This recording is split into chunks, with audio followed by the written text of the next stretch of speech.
ವಿಶ್ವರಾಜ್ಯ ಶರಣರಿಗೂ, ಹನುಮಾನ್ ಸೇಠ್ ಜವಾರ್ ಅವರಿಗೂ, ನಿಮ್ಮೆಲ್ಲರಿಗೂ ಈ ಜಾತ್ರೆ ಬಂದೋಬಸ್ತ್ ಮಾಡಿದಂತಹ ಪೊಲೀಸ್ ಇಲಾಖೆ ಸಿಬ್ಬಂದಿವರೆಗೂ ವರ್ಗದವರೆಗೂ, ಚಂದಲಾಪುರ ಹಾಗೂ ಇವತ್ತಿನ ಶುಭ ಪ್ರಸಂಗದಲ್ಲಿ ಈ ಮಠದವರು ಗುಡಿ ದೇವಾಲಯದವರು ಮಂದಿರದವರು ಹಮ್ಮಿಕೊಂಡಂತ ಸಾಮೂಹಿಕ ವಿವಾಹ ಸಂದರ್ಭದಲ್ಲಿ ಮದುವೆಯಾದಂಥ ನವ ದಂಪತಿಗಳಿಗೂ ಮತ್ತು ಈ ವರ್ಷದ ಅದರ 26ನೇ ಸಾಲಿನ PUC ದ್ವಿತೀಯ ವರ್ಷದ ಈ ಒಂದು ಫಲಿತಾಂಶದಲ್ಲಿ ಜಿಲ್ಲೆಗೆ ನಮ್ಮ ಸುರಪುರಕ್ಕೆ ಪ್ರಥಮ ಸ್ಥಾನವನ್ನು ಗಳಿಸಿಕೊಟ್ಟಂತ ಕುಮಾರಿ ವಿದ್ಯಾರ್ಥಿನಿಯವರಿಗೂ ಮತ್ತು ಪಾಲ್ಗೊಂಡಂತ ಎಲ್ಲ ಶರಣ ಶರಣಿಯರ ಅಂತರಾತ್ಮದಲ್ಲಿ ವಿರಾಜಮಾನರಾಗಿವರು ನಿಮ್ಮೆಲ್ಲರ ಆರಾಧ್ಯ ದೇವನಿಗೆ ಶರಣಾರ್ಥಿಗಳು. ಅರ್ಧರಾತ್ರಿಯಲ್ಲಿ ಎದ್ದು ಹೋದವರೆಲ್ಲ ಗೌತಮ ಬುದ್ಧರಾಗೋರಿನಯ್ಯ, ಸನ್ಯಾಸ ಸ್ವೀಕರಿಸಿದವರೆಲ್ಲ ಶಂಕರಾಚಾರ್ಯರಾಗೋರಿನಯ್ಯ, ಉಪನಯನ ನಿರಾಕರಿಸಿದವರೆಲ್ಲ ಬಸವಣ್ಣನವರಾಗುವರೇನಯ್ಯ, ಶಾಸನ ಉಲ್ಲಂಘಿಸಿದವರೆಲ್ಲ ಗಾಂಧೀಜಿಯವರಾಗುವರೇನಯ್ಯ, ಅಧಿಕಾರ ನಿರಾಕರಿಸಿದವರೆಲ್ಲ ಅಕ್ಷಣೀಯ ಸೇವೆಗಳಾಗುವರೇನಯ್ಯ, ದಿಗಂಬರತ್ವ ಪಡೆದವರೆಲ್ಲ ಸದ್ಗುರು ವಿಶ್ವರಾಧ್ಯರಾಗುವರೇ, ಸ್ವತಂತ್ರ ಸಿದ್ದೇಶ್ವರ, ನಿಮ್ಮ ಹೆಸರು ಹೇಳುವರೆಲ್ಲ ನೀನಾಗುವರೇನಯ್ಯ. ಚಂದಲಾಪುರದಲ್ಲಿ ಸುಮಾರು ವರ್ಷಗಳಿಂದ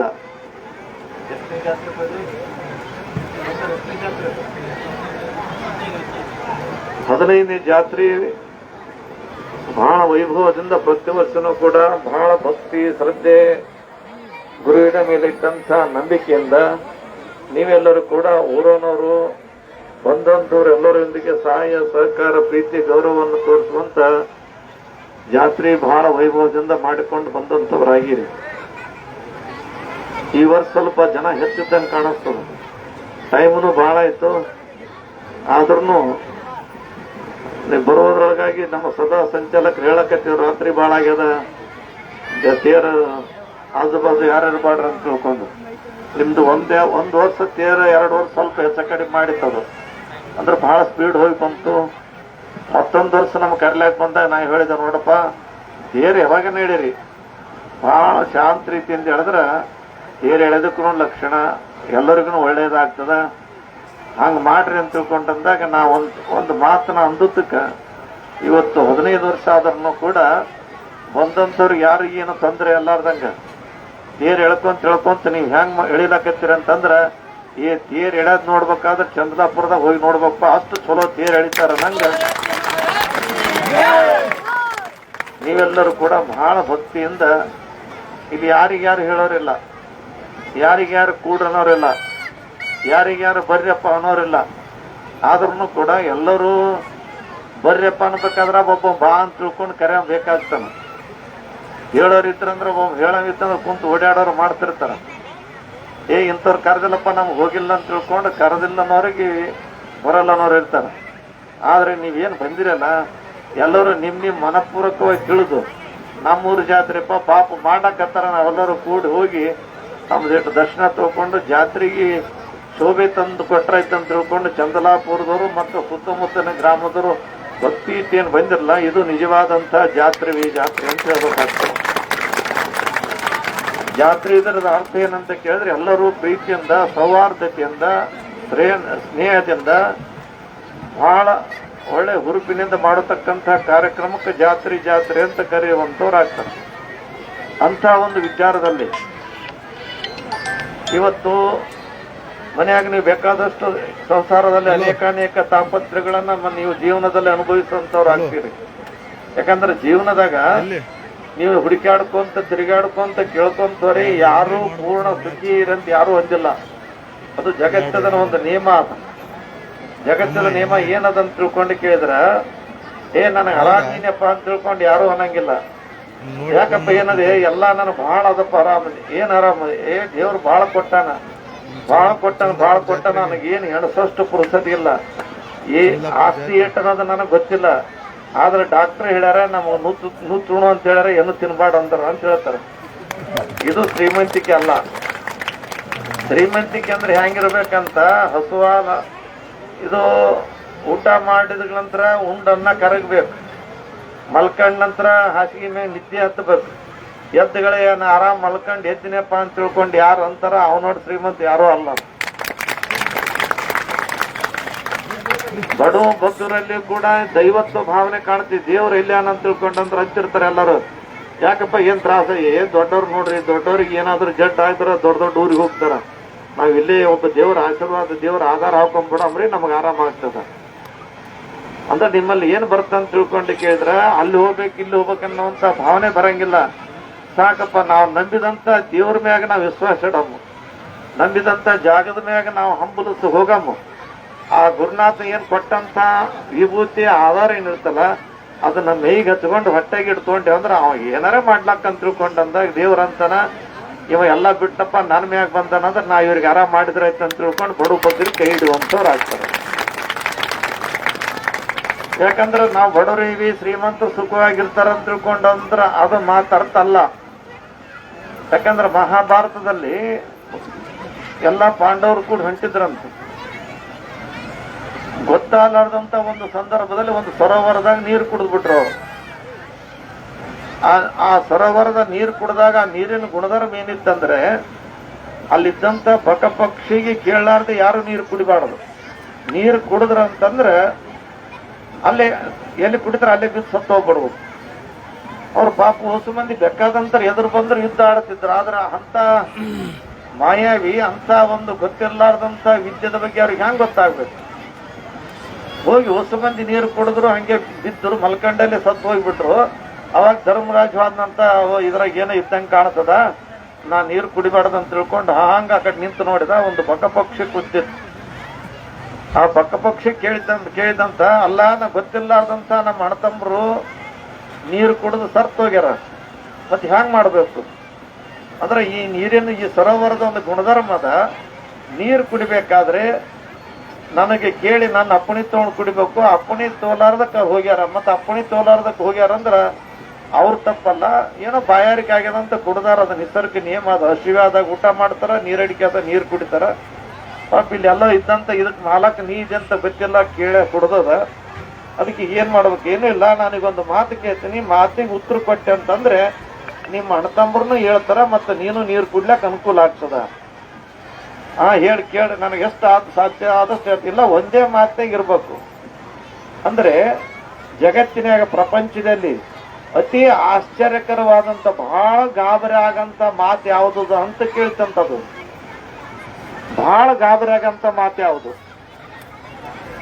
ಧರ್ಮರಾಜ್ ವಿಚಾರ ಮಾಡಿದ, ಏನ್ ಹೇಳೋದು ಒಂದೇ ಮಾತಿನಾಗ ಹೇಳ್ಬೇಕು. ಒಂದೇ ಮಾತಿನಾಗ ಹೇಳಿಲ್ಲ ಅಂದ್ರೆ ನನಗೂ ನೀರು ಸಿಗಂಗಿಲ್ಲ, ನಮ್ಮ ಸತ್ತವರ ಅಣ್ಣತಂದಿರನು ಹೇಳಂಗಿಲ್ಲ. ಅದಕ್ಕೆ ಅವಂದಂತ ಒಂದು ಮಾತು ಏನಂದಂತ, ಜಗತ್ತಿದಾಗ ಆಶ್ಚರ್ಯಕರವಾದ ಮಾತು ಯಾವ್ದಂತ ಕೇಳಿದ್ರ ನಾವು ಹುಟ್ಟಿ ಬಂದಿರ್ತೀವಿ ಅದು ನಮ್ಗೆ ಗೊತ್ತಿರಂಗಿಲ್ಲ, ಸಾಹಿತ್ಯ ಅನ್ನೋದು ಎಲ್ಲರಿಗೂ ಗೊತ್ತಿರ್ತದ. ಎಲ್ಲರಿಗೂ ಸಾಹಿತ್ಯ ಅನ್ನಂತ ಒಂದು ಮಾತು ಗೊತ್ತಿದ್ರು ಇನ್ನ ಗಳಿಸ್ಬೇಕು ಅಂತ ತಿಳ್ಕೊಂಡು ಸಾಯುವವರೆಗೂ ಗಳಿಸ್ಕೊಂತು ನಾನು ಸಾಯ್ತೀನಪ್ಪ ಬಿಟ್ಟು ಹೋಗ್ತೀನಿ ಅನ್ನೋಂಥ ಕಲ್ಪನಾ ಯಾರಿಗಿಲ್ಲ. ಇದಕ್ಕಿಂತ ಆಶ್ಚರ್ಯ ಮಾತು ಯಾವ್ದದ ಪ್ರಪಂಚದಾಗ ಅಂತ ಹೇಳಿದ್ದಂತವ. ಬರಾಬರಿ ಹೇಳತ್ತಪ್ಪ, ನೀನು ನೀರು ಕುಡಿ, ನಿಮ್ಮ ಅಣ್ಣತಮ್ಮರು ಎದ್ದು ಹೋಗ್ತಾರ, ಆರಾಮ್ ಎದ್ದು ಹೇಳಿ ಅಂತ ತಿಳ್ಕೊಂಡು ಹೇಳಿದ್ದಂತ ಎದ್ದು ಹೋಗುವಂತ. ಅಂದ್ರೆ ಇಲ್ಲಿ ಏನು ಕಾರಣ ಅಂತ ತಿಳ್ಕೊಂಡ ಕೇಳಿದಾಗ ಇದೊಂದು ಕರ್ತಾರನ ಕಮ್ಮಟ. ಅಂದ್ರೆ ಇಲ್ಲಿ ಹೆಂಗಂತಾರ ಅಂತ ಕೇಳಿದ್ರ, ಇಲ್ಲಿ ಈ ಕರ್ತಾರನ ಕಮ್ಮಟ ಅಂದ್ರ ಇವತ್ತು ಏನಾದ್ರೂ ನಾವು ವೆಲ್ಡಿಂಗ್ ಮಾಡಿಸ್ಬೇಕು, ಕೆಬ್ಬಣ ಸಾಮಾನ್ಯ ಮಾಡಿಸ್ಬೇಕಾದ್ರೆ ಸುರ್ಪುರಕ್ಕೆ ಹೋಗ್ತೀವಿ, ಹೋಗಿ ಅಲ್ಲಿ ಕಂಬಾರ ಬಲ್ಲಿ ಕೊಟ್ಟು ಸಾಮಾನ್ಯ ತಯಾರು ಮಾಡ್ಸ್ಕೊಂಡ್ ಬರ್ತೀವಿ. ಹಂಗ ಸಾಮಾನ್ಯ ತಯಾರು ಮಾಡಂತ ಜಾಗ ಇದ್ದಂಗ ಅಂತಿದ್ರು. ಸುಮ್ಮ ಹುಟ್ಟುತ್ತರ ಇರಬೇಕು, ಮತ್ತು ಭಗವಂತ ಯಾವಾಗ ಕರಿತಾನ ಅವಾಗ ಹೋಗಿಬಿಡ್ಬೇಕು. ಹುಟ್ಟೋದು ಗೊತ್ತಾಗಿ ಹುಟ್ಟಿಲ್ಲ, ಹೋಗೋದನ್ನು ಗೊತ್ತಿಲ್ಲ.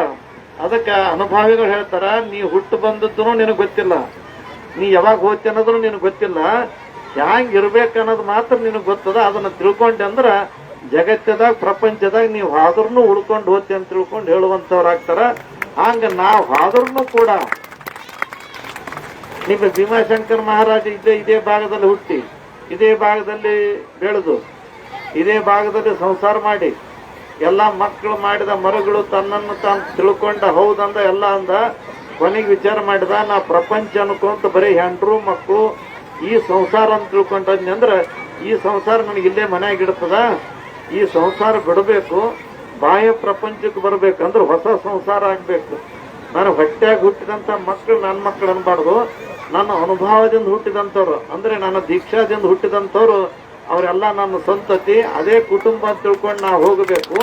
ಅಂದಾಗ ಮಾತ್ರ ನಾ ಉಳ್ಕೊಂತೀನಿ ಅನ್ನುವಂತ ಒಂದು ವಿಚಾರಕ್ಕೆ ಅನುಗುಣವಾಗಿ ಆ ಭೀಮಾಶಂಕರ್ ಮಹಾರಾಜ್ ಏನ್ ಮಾಡಿದ್ನಂತಂದ್ರ, ಇದು ಪ್ರಪಂಚ ಅನ್ನುವುದು ಬಹಳ ದುಸ್ತರ ಅದ. ಈ ಪ್ರಪಂಚಕ್ಕೆ ಹಿಡ್ಕೊಂಡ್ನಂದ್ರ ನಾನು ಪ್ರಪಂಚದಾಗ ನಾವು ಅವ್ರು ಸತ್ತಾರ ಇವ್ರು ಸತ್ತಾರ, ನಮ್ಮ ಮನ್ಯಾಗನು ಬಹಳ ಮಂದಿ ಸತ್ತಾರ. ಆದ್ರೆ ಅವ್ರಂಗ ನಾನು ಹಾದ್ನಂದ್ರ ನಾನು ಸತ್ತೋರಂಗ ಒಬ್ಬ ಹಾತೀನಿ. ನಾ ಸತ್ತೋರಂಗ ಆಗ್ಬಾರ್ದು, ಇದ್ದೋರಂಗ ಆಗ್ಬೇಕಂತ ತಿಳ್ಕೊಂಡು ಪ್ರಪಂಚದಲ್ಲಿ ಇದ್ರೂ ಕೂಡ ಅನುಭವಕ್ಕೆ ಬಂದು ಆಧ್ಯಾತ್ಮ ಕಡೆಗೆ ಬಂದು ಇವತ್ತು ದಿನ ಅಲ್ಲ, ನನ್ನ ದಿನ ಕೇವಲ ನಮ್ಮ ಮನೆತನದವ್ರು ಅಷ್ಟೇ ಮಾಡುವಂಥದ್ದಲ್ಲ, ನನ್ನ ಎಲ್ಲಾ ಅನುಭವದ ಶಿಷ್ಯರು ಕೂಡಿ ಮಾಡ್ಲಿ, ನಮ್ಮ ಊರವ್ರನ್ನವ್ರು ಮಾಡ್ಲಿ, ತೇರಾಗ್ಲಿ, ಅದಕ್ಕೆ ನಮ್ಮ ತುಮಕೂರು ಅಪ್ಪನು ಬರ್ಲಿ ಅಂತ ತಿಳ್ಕೊಂಡು ಅವ್ರ ವಿಚಾರ ಇರ್ಬೋದು. ಅವ್ರು ನಡ್ಕೊಂಡ ದಾರಿಗಾಗಿ ಇವತ್ತಿನ ದಿವಸ ಅವ್ರ ಹೆಸರಲ್ಲಿ ತೇರ ಹೇಳಕತ್ತಿರ್ಲಿ.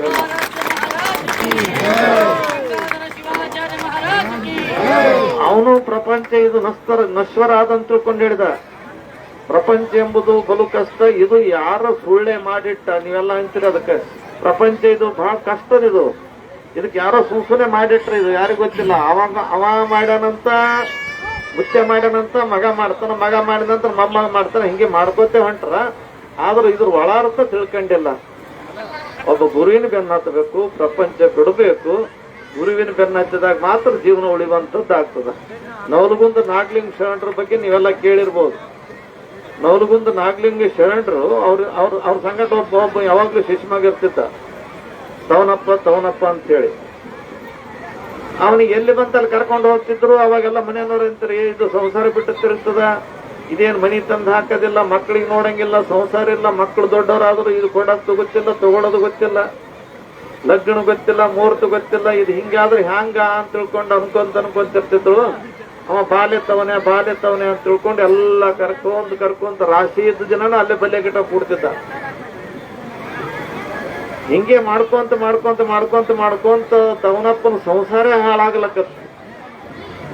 ಅವಾಗ ತವನಪ್ಪ ಅಂದ, ಯಪ್ಪ ಸಾಕು ಗುರುನಾಥ, ನಿನ್ ಸವಾಸ ನನ್ನ ಮನೆಯವ್ರು ಬಾ ಅಂದರ ಇಂತ ಬಗಲಾಗ ಒಂದು ಜಾತ್ರೆ ಆದಂತ ಊರು ಜಾತ್ರೆಗೆ ಹೋಗಿ ಏನೋ ವ್ಯಾಪಾರ ಮಾಡ್ತೀವಿ, ಯಪ್ಪ ನನ್ನ ಬಿಟ್ಟು ಬಿಡಪ್ಪ ಅಂದ. ಅಲ್ಲೇ ಮಗನ ನಾನು ಬಿಟ್ಟು ಜಾತ್ರೆ ಮಾಡ್ಕೊಂಡೆ ಹೋಗಂತ ಕಳಿಸ್ಕೊಟ್ಟ. ಹೋಗಿ ಒಂದು ಬಾಂಡ್ಯದ ಅಂಗಡಿ ಇಟ್ಟ. ಮತ್ತೆ ಬರೇ ಗುರುವಿನಿಂದ ಸಂಗಾಟ ತಿರುಗಾಡಿದವನಿಗೆ ವ್ಯಾಪಾರ ಹೆಂಗ್ ಗೊತ್ತು, ಬಾಂಡ್ಯದ ಅಂಗಡಿ ಬಾಂಡೆ ಮಾರ್ಬೇಕನ್ನೋದು ಕಲಾನ ಹೆಂಗ್ ಗೊತ್ತಾಗಬೇಕು. ನಡೀತು. ಒಂದ್ ದಿವ್ಸ ಆಯ್ತು, 2 ದಿವಸ ಆಯ್ತು, ಒಬ್ರು ಗಿರಾಕಿನೇ ಬರಲಿಲ್ಲ. ಇವ ಗುರುಗಳ ಸಂಗಟ ಮಠ ಮಂದಿರದ ತಿರುಗಾಡಿದ ಮನುಷ್ಯ, ಇವ ವ್ಯಾಪಾರ ಮಾಡಿದವಲ್ಲ. ಅದು ಹೆಂಗ್ ಮಾಡ್ಬೇಕಪ್ಪ, ಗಿರಾಕಿಗಳಿಗೆ ಹೆಂಗ್ ಕರ್ಕೋಬೇಕು ಅನ್ನೋದನ್ನ ಗೊತ್ತಿಲ್ಲ. ತಿರುಗಾಡಿದ ಕುಂತ ಯಾವ ಒಂದು ಗಿರಾಕಿನೂ ಬರಲ್ಲ. 3 ದಿನ ಮ್ಯಾಗ ಗುರುನೇ ಹಾದ್ನಂತ ಅವನ ಬಲ್ಲಿ. ಯಾಕೆ ತವನೇ ಏನ್ ನಡೆದಪ್ಪ, ಯಪ್ಪ ನಿನ್ ಸಂಗಟ ತಿರುಗಾಡಿನಿ, ಹಿಂಗ್ ವ್ಯಾಪಾರ ಇಲ್ಲ ಏನಿಲ್ಲ, ಹಿಂಗ ನೋಡ ಅಂತಂದಲ್ಲಿ ವ್ಯಾಪಾರ ಮಾಡ್ಲಕ್ ನೀನು ಬರ್ಲಲ್ಲ ಅಂದಂತಾವ. ಅಲ್ಲಪ್ಪ ನಾ ಇದು ಬಾಂಡೆ ಸಾಮಾನು ಅಂಗಡಿ ಹಾಕಿನಿ, ಒಬ್ರು ತಗೊಲಾಗ್ಯಾರ ನಂದು.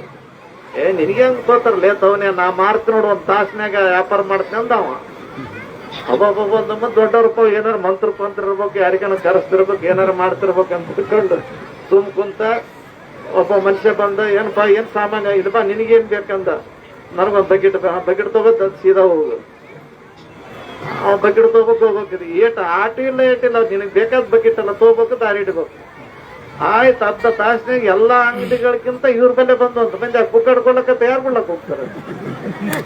ಓಸು ವಾದು ಅವಾಗ ಕೇಳಿದ ತವನೇ ಅಂದವ, ಯಾಕೆಪ್ಪ ಸಮಾಧಾನ ಆಯ್ತಪ್ಪ, ನಿಮ್ಮ ಹತ್ರ ಬಂದ್ರೆ ಸಮಾಧಾನ ಹೆಂಗಾಗಲ್ಲ, ಗಿರಾಕಿ ಹಂಗಾಯ್ತು, ವ್ಯಾಪಾರನಂತೆ ದೊಡ್ಡ ವ್ಯಾಪಾರಪ್ಪ ಅಂತಂದೆ. ತವನೇ ಅಂದ, ಹಸು ಅದಕ್ಕೆ ಏನ್ ಮಾಡ್ಲಿ, ನಾನು 3 ದಿನ ಆಯ್ತು ನಮ್ಮ ಮನೆ ಹೊರಗೆ ಹಾಕ್ಯಾರ, ನನ್ನ ಬಲ್ಲಿ ಅಂಕ ರೊಕ್ಕ ಎಲ್ಲ ರೂಪಾಯಿ ಇಲ್ಲ, ಅದಕ್ಕೆ ಹೆಂಗ್ ಮಾಡ್ಬೇಕಂದ್ರ ತವನೇ ಅಂದ, ಒಳಗ ಚೊಟ್ಟಿ ಆದಲ್ಲಿ ಆದ ಮ್ಯಾಗ ಪಂಚಿ ಉಟ್ಕೊಂಡು ಇಲ್ಲಿ ತಾಲಿ ಅಂತ ತಿಳ್ಕೊಂಡು ಉಟ್ಕೊಂಡು ಪಂಚಿನೂ ಹೊರದ್ ನಾವು ಹೊರದಾಗ. ಅವ ಅಂದ ಹಿಂಗ್ ನೋಡಿದ, ಅದ್ದಕ್ಕದ್ದ ಬದ್ಲೆ ಆಗಿದ್ದ. ಚೊಲೋ ತಪ್ಪಲ್ಲಪ್ಪ ಗುರು, ಚೊಲಗಂಟು ಬಿದ್ದೆ ಅಂದವ. ಗುರು ಶಿಷ್ಯಗಂದ, ಚೊಲಗಂಟು ಬಿದ್ದೆ, ಬಿರ್ಬೇಕು ನಿಮ್ಮಂತರ ಗುರುಗಳು. ಪಂಜಿ ಹರಿದ, ಒಂದು ಪಂಜೆ ಅವ್ನ ಬಳ್ಳಿ ಕೆಟ್ಟದ, ಇನ್ನೊಂದು ಪಂಜಿ ಅದಕ್ಕೆ ಜೋಳಿಗೆ ಮಾಡಿದ. ಅಲ್ಲಿ ಹಸುವಾಗಿದ್ರೆ ಹೋಗಿ ಹಿಂಗೆ ತಿರುಗಾಡಿ ಒಂದು 4-6 ಅಂಗಡಿ ಹೋಟೆಲ್ಗಳು ಅಲ್ಲಿ ಇಲ್ಲಿ ತಿರುಗಾಡಿ ಬಾ, ಏನು ಬರ್ತದ ಅದು ಗುಣಮು ಅಂತಂದ. ಆಯ್ತಪ್ಪ ಅಂತ ತಿಳ್ಕೊಂಡಂದ. ಮತ್ತೆ ಆಯ್ತಪ್ಪ ನೀನು ಇದು ಎಲ್ಲಷ್ಟು ಮುಗಿಸಿದಿ, ನಾ ಇದ್ದಲ್ಲಿ ಬಂದು ನೀ ಗಂಟು ಬಿದ್ದೆ ಅಂತಂದ್ರ ನಿನಗ ಏನೋ ಯೋಗ ಆದ ಗುರುನಾಥ ಯಾರು ಏನಾರೇ ಅಲ್ಲಿ. ಮತ್ತೆ ನೀ ನನಗೆ ಗಂಟು ಬಿದ್ದಿದಿ, ನಾನ್ ನಿನಗೆ ಬಿಡ್ಬೇಕಂದ್ರೆ ನೀ ನನಗೆ ಬಿಡಲಾಗಿದಿ. ಹೋಗಿ ತಿರ್ಕೊಂಡು ಬರ್ತೀನಿ, ಕರ್ಕೊಂಡು ನಿನಗೆ ಉಣ್ತೀನಿ ಅಂತ ತಿಳ್ಕೊಂಡು ಹಾಂಗ ತಿರುಗಾಡಿ ಬಂದ. ಯಪ್ಪ ಏನದ ಅಜ್ಜಡಪ್ಪ ಜೋಳಿಗೆ ಅಂದ. ಮತ್ತೆ ಎಲ್ಲ ಹಾಕಿ ತೋಡಿ ತಿರುಗಾಡಿದ. ಪಾಪ ಅಂಗಡಿ ಇಟ್ಟ ಮನುಷ್ಯ ನೋಡೋದ್ರಾಗೆ ಜೋಳಿಗೆ ಹಾಕೊಂಡು ತಿರುಗಾಡಕತ್ತಂದ್ರೆ ಎಲ್ಲರೂ ನೀಡ್ಲಕತ್ತದ. ಹೋಟೆಲ್ದವ್ರು ಪೂರಿ ಒಗ್ಗರಣೆ ಬಜಿ ಅದು ಇದು ಎಲ್ಲ ಮಂದಿ ಹಿಡಿದ್ರು. ಹೋಟೆಲ್ ಜೋಳಿಗೆ ತುಂಬಿಕೊಂಡು ಬಂದ ನಂತರ ಗುರುವಿನ ಬಂದಿಂದ ಗುರು ಅಂತ ಹಿಂಗ್ ನೋಡಿದ. ಲೇತವನೇ ಅಂದ, ಯಾಕ ನಾ ಊಟ ಹಿಂದ್ರಡಿಗೆ ಮಾಡ್ತಿದ್ದೆ, ನಿನಗೆ ಏಟ್ ಬೇಕಾಡ್ ತಕ್ಕಲ್ಲಿ ಮೊದಲು ಅನ್ನ ಅಂದ ಗುರು. ಯಪ್ಪ ನೀವು ಅಲ್ಲಲೇ ನಾನು ನಿನಗೆ ಉಣಿಸ್ಲಾಕ್ ಬಂದೇನೆ. ಅಪ್ಪ ಈಸು ಇಡ್ತಾನ ಉಣಿಸ್ತೇದೋ ಯಪ್ಪ, ಒಂದು ಸಾಮಾನು ಉಳಿಯೋದು 10 ರೂಪಾಯಿ ಇನ್ನೇನು ಉಳಿಸ್ತೆ ನೋಡಿ ಎಲ್ಲರೂ ಹಂಗಿಂಗ್ ಮಾಡಿ ಹೋಗ್ತಾರ. ನಾ ಹಂಗಿಂಗ್ ಮಾಡಿ ಹೋಗವಲ್ಲ, ಇದ್ದಲ್ಲಿ ಇದ್ದದ್ದು ಕೊಡ್ತೀನಿ ನಾನು. ನಿನಗೆ ಏಟ್ ಬೇಕು ಜೋಳಿಗೆ ಕೈ ಹಾಕಿ ತಗೋ ಅಂತ ತಿಳ್ಕೊಂಡು ಅಂದಾಗ ಸವನಪ್ಪ ಗುರುಗಳ ಕೈ ಜೋಳಿಗೆ ಹಿಡಿದಿದ್ರು. 2 ಕೈ ಹಾಕಿದ, ಹಿಂಗ್ ಎತ್ತಿದ. ಆ ಒಗ್ಗರಣೆ ಹೋಳಿಗೆ ಯಾವುದು ಇದು ಏನು ಒಳಗೆತ್ತಿದ್ದಿಲ್ಲ. ಅವ್ 2 ತಗೊಂಡು ಮ್ಯಾಗ ಕೈ ಎತ್ತಿದಾಗ ಅಲ್ಲಿ ಬಂಗಾರ ಇತ್ತಷ್ಟು ಕೂಡ ಏನಾಗಿತ್ತಂದ್ರೆ ಬಂಗಾರ ಆಗಿತ್ತು. ಗುರುಗಳು ಅಂದ್ರಂತ, ಗುರು ಅಂದಂತಲೇ ಬಹಳ ದಿನದಿಂದ ನೀನು ಕೊಡ್ಬೇಕಂತ ಗನ್ನ ಹತ್ತಿದ್ದೆ, ಇವತ್ತು ಪರಿಪಕ್ವ ಆಯ್ತು, ಇದನ್ನ ತಗೊಂಡು ಮನೆಗೆ ಹೋಗ್ಲಿ ಅಂತಂದಾಗ ಅವ ತವನಪ್ಪ ಅಂದಂತ 108 ನಾಯಿ ಬೊಗಳಿದಾರೇನ ಗುರುವಿನ ಕೂಡಿದೇನ, ಅರಿವಿಲ್ಲವ ಇದಕ್ಕ ಗುರು ಕೂಡುವ ತನಕ, ಗುರು ಕೂಡಲು ರೇಷ ಕೂಡಿ ಆಡುವ ತನಕ. ಅಂದರೆ ಬಹಳ ಮಂದಿ ನನಗಂತಿದ್ರಿ ಇಂಥ ಸಾಧುವಿನಿಂದ ಯಾಕೆ ಬೆನ್ನ ಹಚ್ಚಿರಿ, ಇಂಥ ಗುರುವಿನಿಂದ ಯಾಕೆ ಬೆನ್ನ ಹಚ್ಚಿರಿ ಅಂತ ತಿಳ್ಕೊಂತಿದ್ರು. ಅಂದವ್ರು ಅನ್ಕೊಂತ ಅವ್ರ ಮನೆಗೆ ಕುಂತ್ರು. ಆದ್ರ ನಾ ಗುರುವಿಗೆ ಬೆನ್ನ ಹತ್ತಿ ಬರೀ ಮನುಷ್ಯನ ಶ್ರೀಮಂತ ಅಲ್ಲ, ನಾನು ಗುರುವಿನ ಹೆಸರು ಎಲ್ಲಿ ತನ ಇರ್ತದ ಅಲ್ಲಿ ತನ ಗುರು ಶಿಷ್ಯಕ್ಕೆ ಬೆನ್ನ ಹತ್ತಿ ಶಿಷ್ಯ ಕೈ ಬಿಡ್ಲಿಲ್ಲ, ಕೈ ತುಂಬ ಬಂಗಾರ ಕೊಟ್ಟ ಕಳಿಸಿದನ್ನುವಂತ ಹೆಸರು ನನಗೆ ಬಂತಪ್ಪ. ದೊಡ್ಡ ಗುರು ಸಿಕ್ಕಿ ಅಂತ ತಿಳ್ಕೊಂಡು ನಮಸ್ಕಾರ ಮಾಡಿದಂತ ಹೇಳುವಂತ ತಪ್ಪದೇನಂತ ಕೇಳಿದಾಗ, ಪ್ರಪಂಚ ಅನ್ನತಕ್ಕಂಥದ್ದು ಕೇವಲ ಬಿಡಬೇಕು ಬಿಡಬಾರ್ದು ಅನ್ನುವಂಥದ್ದಲ್ಲ. ಇವತ್ತು ನೀವೆಲ್ಲ ಬೋಟ್ನ್ಯಾಗ ನದಿಯಾಗ ಹುಟ್ಟು ಹಾಕ್ತಿರ್ತೀರಿ, ದೋಣ್ಯಾಗ ಕುಂತಿರ್ತೀರಿ, ಬೋಟ್ನ್ಯಾಗ ಕುಂತಿರ್ತೀರಿ. ಯಾಕಪ್ಪ ಚಲೋ ಅದಲ್ಲ ಅಂತ ತಿಳ್ಕೊಂಡು ಕೇಳ್ತಾರ ಅವ್ರೇ ಚಲೋ ಆದ್ರಿ ಅಂದ್ರೆ, ನದಿ ತುಂಬಾ ನೀರಿದ್ರು ಕೂಡ 100 ಮಂದಿ ಕುಂದಿರ್ಸ್ಕೊಂಡು ಆ ಹುಟ್ಟದು ಯಾವ್ದು ಹಡಗ ದಾಡ್ತಿರ್ತದ. ಆ ಹಡಗ ಸ್ವಲ್ಪ ತೂತಿದ್ರಿ ಏನಂತಾರೆ, ಹಡಗದಾಗ ನೀರು ಬರ್ತದಪ್ಪೋ ಅದಕ್ಕೆ ಯಾರು ಕುಂದಿರ್ಬಾಡ್ರಿ ಅಂತಂತಾರ. ಅಂದ್ರೆ ನೀರಿನಲ್ಲಿ ಡೋಣಿ ಇರ್ಬೇಕು, ಆದ್ರೆ ಡೋಣ್ಯಾಗ ನೀರು ಇರಬಾರ್ದು. ಹಂಗ ಪ್ರಪಂಚಕ್ಕೆ ಅನ್ನೋತಕ್ಕಂಥ ನೀವೇನು ಇದಿರಲ್ಲ, ನಿಮ್ಮಲ್ಲಿ ದೈವತ್ವ ಭಾವನೆ ಬರಬೇಕು, ಗುರು ಅನ್ನೋಂಥದ್ದು ಇರಬೇಕು, ಶರಣರು ಅನ್ನುವಂಥದ್ದು ಇರಬೇಕು. ಅವರ ದಾರಿ ಯಾವಾಗ್ಲೂ ನಮ್ಗೆ ದಾರಿ ದೀಪಪ್ಪ ಅನ್ನೋತಕ್ಕಂಥದ್ದು ಇರಬೇಕು ಅನ್ನುವಂಥದ್ದು ಭಾವನೆ ನಿಮ್ಮಲ್ಲಿದ್ರ ನೀವು ಸರಾಗವಾಗಿ ಹ್ಯಾಂಗ ನದಿ ದಾಟ್ತದ ಹಂಗ ಭವಸಾಗರ ಅನ್ನುವಂಥದ್ದು ದಾಟುವಂಥವ್ರು ಆಗ್ತೀರಿ. ಅಂಥ ದಾರಿ ತೋರಿಸಿದಂಥವ್ರು ಈ ಭಾಗದಲ್ಲಿ ನಮ್ಮ ಅಯ್ಯಣ್ಣ ಶರಣರನ್ನು ಕೂಡ ಅವರು ಪ್ರಪಂಚಿಕರೇ ಹೌದಾ. ಇಲ್ಲೇ ನಿಮ್ಮ ಸಮೀಪದಲ್ಲಿದ್ದಂತ ವೆಂಕಟಾಪುರದ ಅಯ್ಯಣ್ಣ ಶರಣರು ಕೂಡ ಪ್ರಪಂಚಿಕರಂದ್ರೆ ಅಲ್ಲಿ ತಂದು ಅವ್ರಿಗೆ ಹಾಕಿದಾಗ, ಅಂದ್ರೆ ಅಬ್ಬೆ ತುಮಕೂರು ಕ್ಷೇತ್ರಕ್ಕೆ ಬಂದಾಗ ನಾವು ನೋಡಿದ ನಂತರ ಇದು ಬಹಳ ಮೆತ್ತಗಾಗಿದ್ದ. ಹೋಯ್ ದವಾಖಾನೆ ದೊಡ್ಡ ಡಾಕ್ಟರ್ ಬಿಲ್ ಕಳಿಸ್ರಿ ಅಂತ ತಿಳ್ಕೊಂಡು ಮಡದಾಗಿದ್ದಂಥವ್ರು ಇವ್ರ ಕಾಕ ಮುದುಕಪ್ಪು ಕರ್ಕೊಂಡು ಹೋದ್ರು. ಅವರೆಲ್ಲ ಹೋಗಿದ್ದವ ದವಾಖಾನೆಗೆ ಹಾಕಿದಾಗ ಡಾಕ್ಟರ್ಗೆ ಅಂದಂತವ, ಈಗ ನಮ್ಮ ಅಪ್ಪ ಕಳಿಸ್ಯಾನಂತ ನಾ ಇಲ್ಲಿ ಬಂದೀನಿ, ಒಂದೇ ಸೂಜಿಗೆ ಇದು ಚುಚ್ಚಿದ ನನ್ನ ಮಗನೇ ಡಾಕ್ಟರ್, ನಿನಗೆ ಇನ್ನೊಂದು ತಿಂಗಳದ ನೀ ಸೂಜಿಗೆ ಚೂಸ್ತಾರ ನೋಡಿ ನಿನಗೆ ಎಲ್ಲರೂ ಕೂಡ ಅಂದಂತ. ಅಪ್ಪ ನನ್ನ ಕೈಲಿ ಆಗಲ್ಲ, ಕರ್ಕೊಂಡವ್ರೆ ಅಂದಗಳ ಅಬ್ಬೆ ತುಮಕೂರು ಕ್ಷೇತ್ರಕ್ಕೆ ಬಂದು ನೋಡಪ್ಪ ಇದು ಕಾಯ ಹುಟ್ಟಿದಂತಂದ್ರ ಕೇವಲ ಮನಿ ಸಲಿಂದ ಮಕ್ಕಳ ಸಲಿಂದ ಸಂಸಾರ ಸಲಿಂದ ಹುಟ್ಟಿಲ್ಲ, ಗುರುವಿನ ಜಾಗದಾಗ ಬಿದ್ದು ಎದ್ದು ಹೋದಾಗ ಮಾತ್ರ ಇದು ಕಾಯಕ್ಕೆ ಬೆಲೆ ಬರ್ತದಪ್ಪ ಅಂತ ತಿಳ್ಕೊಂಡು ಒಂದು ಮಾತಂದ. ಆಯ್ತಪ್ಪ ನೀ ಶರಣನಾಗಿ ಬೆಳಿ ಅಂತ ತಿಳ್ಕೊಂಡು ವಿಶ್ವರಾಜರ ಸನ್ನಿಧಾನದಲ್ಲಿ ನನಗೆ ಆಶೀರ್ವಾದ ಸಿಕ್ತು. ಅದನ್ನು ಹೊತ್ಕೊಂಡು ಬಂದು ಇವತ್ತಿನ ದಿವಸ ನಾನು ಪ್ರಪಂಚಕನಾಗಿ ಇಂತಿಂತ ಮಕ್ಕಳಿದ್ರು ಕೂಡ ಸಂಸಾರ ಅನ್ನುವಂಥದ್ದು ಬಿಟ್ಟು ಅವ ಅಲ್ಲೇ ಇದ್ದಾಗ ಅವ್ರ ಅಮ್ಮ ತೀರ್ಕೊಂಡ್ಲ, ಅವ್ರವ್ ತೀರ್ಕೊಂಡ್ಲ, ಏನ್ ಅವು ತೀರ್ಕೊಂಡು ಗೊತ್ತಾಗಲಿಲ್ಲ, ಅವ್ರ ಅಣ್ಣ ತೀರ್ಕೊಂಡ್ರೆ ಗೊತ್ತಾಗಲ್ಲ. ಅವ್ ಈ ಕಡೆ ಅರುಣೇ ಇದ್ದಿತ್ತಿಲ್ಲ ಅವ್ರಿಗೆ. ಅಂದ್ರೆ ಈ ಪ್ರಪಂಚ ಅನ್ನುವಂಥದ್ದು ಇಷ್ಟೇ ಅದ. ಆಯ್ತು ಸಾಕಿದ್ರು ಸವಾಸ ಅಂತ ತಿಳ್ಕೊಂಡು ಚಳಿಗಾಲದಾಗ ಬೆಂಕಿ ಕಾಸ್ಕೊಂಡಂಗ, ಚಳಿಗಾಲದಾಗ ಬೆಂಕಿ ಹೆಂಗ್ ಕಾಸ್ಕೋತಾರ ಅಂತಂದ್ರ ಯಪ್ಪ ಚಳಿ ಬಿಟ್ಟದ ಅಂತ ತಿಳ್ಕೊಂಡು ಹೋಗಿ ಬೆಂಕಿ ಹಚ್ಚಿ ಸುತ್ತ ಕುಂದಿರ್ತೀರಿ ನೀವೆಲ್ಲ. ಸುತ್ತ ಕುಂದಿರ್ತೀರಿ, ಎಲ್ಲಿ ತನಕ ಕುಂದಿರ್ತೀರ ಅಂದ್ರೆ ಹಿಂಗ್ ಕೈ ಇಡ್ತೀರಿ, ಭಾಳ ಸುಡ್ಲಕತ್ತ ಎಪ್ಪು ಅಂತ ಕೈ ತಕ್ಕಂತ ಹೊರಗೆ ಬರ್ತೀರಿ ನೀವು. ಬೆಂಕಿ ಸಮೀಪನು ಹೋಗೋದಿಲ್ಲ, ಬೆಂಕಿ ಬಿಟ್ಟು ದೂರ ಇರೋದನ್ನ ಇಲ್ಲ. ಹಂಗ ಪ್ರಪಂಚ ಅನ್ನೋದು ಹೆಂಗಂತ ಕೇಳಿದಾಗ ಭಗವಂತ ಕೊಟ್ಟಾನ ನಿಮ್ಮ ಲಕ್ಷಣ ಮುಹೂರ್ತ ಹೌದು ಅಲ್ಲ ಮಾಡ್ಯಾನ ಅಂತಂದ್ರ ದೇವ್ರು ಎಲ್ಲಿತನ ಅದ್ರಾಗ ಅರಿವು ಇಟ್ಟಿರ್ತಾನ. ಪ್ರಪಂಚದ ಕಡೆ ಇದ್ದು ಪಾರಮಾರ್ಥದ ಕಡೆಗೆ ನೀವು ಬಂದಾಗ ನಿಮಗೆ ನಿಜ ಸುಖ ಅನ್ನುವಂಥದ್ದು ಸಿಗುವಂಥದ್ದು ಆಗ್ತದ. ಆ ದಾರಿಯಲ್ಲಿ ನಡ್ಕೊಂಡು ಬಂದಂಥವ್ರು ನಮ್ಮ ಭೀಮಾಶಂಕರ್ ಮಹಾರಾಜ. ಏನೋ ಅವರಿಗೆ ನಮಗೆ ಕಲಿತು ಪಾಪ ನಮ್ಮ ಸಹಕಾರನ ಮುಂದಿಟ್ಕೊಂಡು ಅವ್ರ ತಾಯಿ ನಂಬಲ್ಲಿ ದೀಕ್ಷಾ ತಗೊಂಡಿದ್ದು. ಈ ನಮ್ಮ ಭೀಮಾಶಂಕರ್ ಮಹಾರಾಜ್ ಹೆಣ್ಮಕ್ಳು ಅಂದ್ರೆ ರಾಮಣ್ಣ ಮುಚ್ಚನ್ ತಾಯಿ ಅಲ್ಲೇ ಬಂದಿಲ್ಲ. ಆಕೆಯಪ್ಪ ನಮ್ಗೆ ಬರ್ಬೇಕು ನೋಡಪ್ಪ ಆಯ್ತವ ಅಂತಂದೆ. ಅದೇನೋ ಋಣ ಇರ್ತದ, ಅದು ಗುರು ಮತ್ತು ಶಿಷ್ಯರ ಸಂಬಂಧಗಳಿರ್ತಾವ.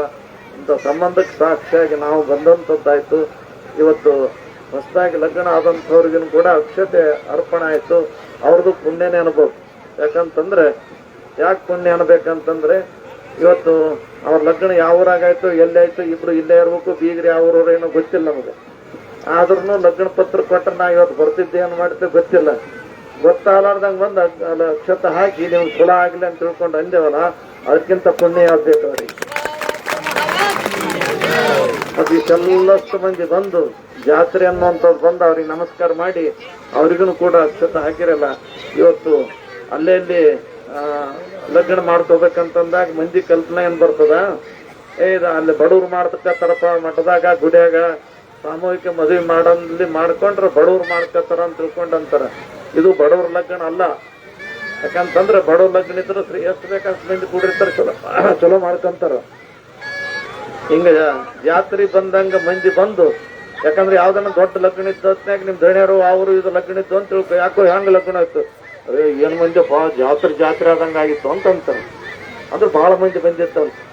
ಇವ್ರ ಲಗ್ನ ಆದವ್ರದ್ದು ಕೇಳಿ ಇವತ್ತ ಅವ್ರ ಮನ್ಯಾಗ ಲಗ್ನ ಮಾಡ್ಕೊಂಡು ನಿಮ್ಗೆ ಕರ್ಲಾಕ್ ಬಂದಿರಂತ ತಿಳ್ಕೊ. ನಡೆ ನಮಗೇನು ಹೌದಾ ಸುಮ್ಮನೆ ಬರಮ್ಮ ಲಗ್ನ ಕಲ್ತಿರ್ತೀರಿ ನೀವೆಲ್ಲ. ಎಷ್ಟು ಜಾತ್ರೆ ಕೂಡಿದಂಗ ಮಂದಿ ಕೂಡಿ ಅವ್ರಿಗೆ ಅಕ್ಷತೆ ಹಾಕಿರಿ ಅಂತಂದ್ರ ಇದು ಬಡವರ ಲಗ್ನ ಅಲ್ಲ, ಭಾಗ್ಯವಂತರ ಲಗ್ನ. ಭಾಗ್ಯ ಇದ್ರೆ ಈ ಯೋಗ ಸಿಗ್ತದಂತ.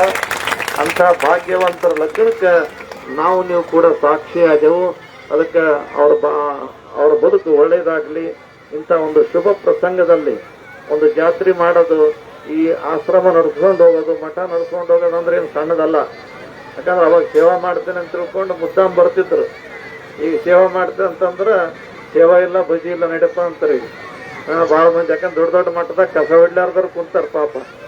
ಆ ವಿಚಾರಕ್ಕೆ ಅನುಗುಣವಾಗಿ ಏನೋ ಭಕ್ತರು ಬರ್ತಾರ, ಇದು ನಮ್ಮ ಮಠಪ್ಪ, ನಮ್ಮ ಆಶ್ರಮ ಅದ, ನಮ್ಮ ಗುರು ಹಿಂಗಾನ ಇಂಥವ್ರು ಹಿಂಗನ ಅಂತಕ್ಕಂಥ ಭಾವನೆ ಇಟ್ಟುಕೊಂಡು ಬಂದು ನಿಮ್ಮನ್ನೆಲ್ಲ ಕರ್ಕೊಂಡು ವರ್ಷತನ ನಿಮ್ಮ ಸಂಘ ಸಂಬಂಧಗಳನ್ನು ಇಟ್ಕೊಂಡು ಈ ರಾಮಣ್ಣ ಮುತ್ಯ ನಿಮ್ಮೆಲ್ಲರೂ ಕರ್ಕೊಂಡು ಜಾತ್ರೆ ಮಾಡ್ತಾನಲ್ಲ, ಇದೊಂದು ಊರಿಗೊಂದು ಶೋಭೆ ತರತಕ್ಕಂಥ ಮಾತನ್ನು ತಿಳ್ಕೊಂಡು ಇವತ್ತಿನ ಶುಭ ಪ್ರಸಂಗದಲ್ಲಿ ಎನಿಸುವಂತ ಅವರಿಗೂ ಕೂಡ ಒಳ್ಳೆಯದಾಗಲಿ. ಇಂಥ ಒಂದು ಕಾರ್ಯಕ್ರಮದಲ್ಲಿ ಪಾಲ್ಗೊಂಡಂತ ಎಲ್ಲರಿಗೂ ವಿಶ್ವರಾಜ್ಯರು ಬಗಡಾಮುಖಿ ಆಯುಷ್ಯ ಆರೋಗ್ಯ ಸಕಲ ಸಂಪತ್ತು ಎಲ್ಲವನ್ನೂ ಕೂಡ ಕೊಟ್ಟು ಕರುಣಿಸಿ ಕಾಪಾಡಲಿ ಅಂತ ತಿಳ್ಕೊಂಡು ನಿಮ್ಮೆಲ್ಲರ ವತಿಯಿಂದ ಆ ಮಹಾತ್ಮರಲ್ಲಿ ಪ್ರಾರ್ಥಿಸಿಕೊಂಡು ನನ್ನ ವಿಷಯಕ್ಕೆ ಮಂಗಲ ಕೋರಲು.